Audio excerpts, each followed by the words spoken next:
Alright, so I'm going to take the masking fluid off. You could use a rubber eraser or just, if you have clean hands, which I do, you can just remove this with your fingertips. Just make sure that this page is really dry before you do this. That looks pretty good. So every side here that had masking fluid on it is now light. I would probably go back through here and make some adjustments, but for the sake of time, I'm not going to do that right now. I would also edit this down in here to make sure that it wasn't just an abrupt start. I might do a little bit of that just to show you what I mean. So there are a few ways to do that. I can actually add some dark down in here, or I can just adjust a little bit of the edge so it's not just a hard start.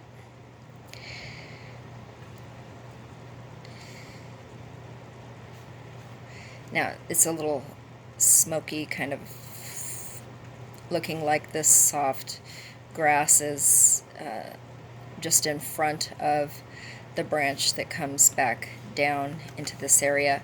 The last thing I want to do, there's a lot that I can do with this if I wanted to make this a real painting, but the last thing I wanted to do is just show you, so the scratching, I can scratch out some of this pigment around the base of the fish to make it appear that, you know, the water is a little bit foamy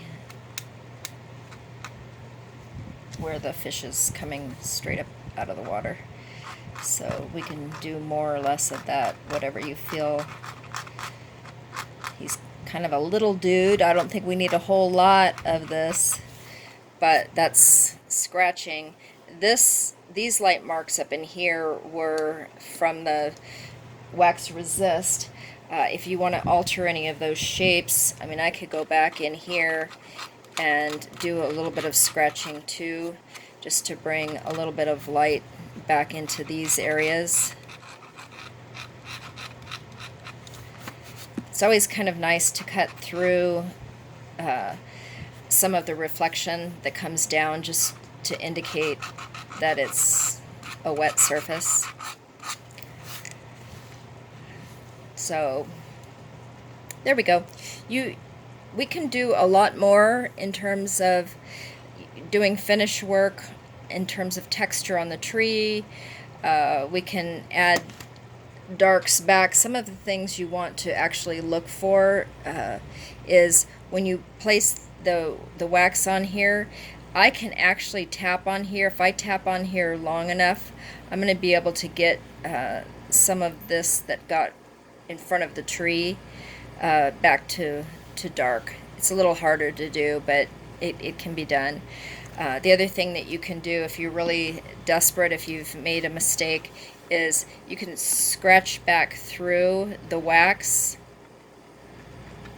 to the clean paper underneath, and then drop the pigment in, and now the pigment will stay on the page.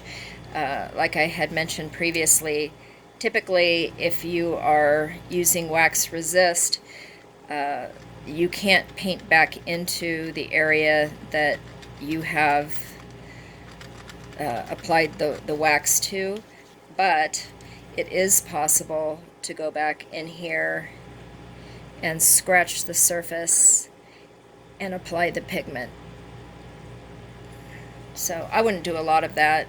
It's going to be problematic, but this little demo, I think you understand where we're at. So I think that takes care of pretty much all of the techniques that we were addressing.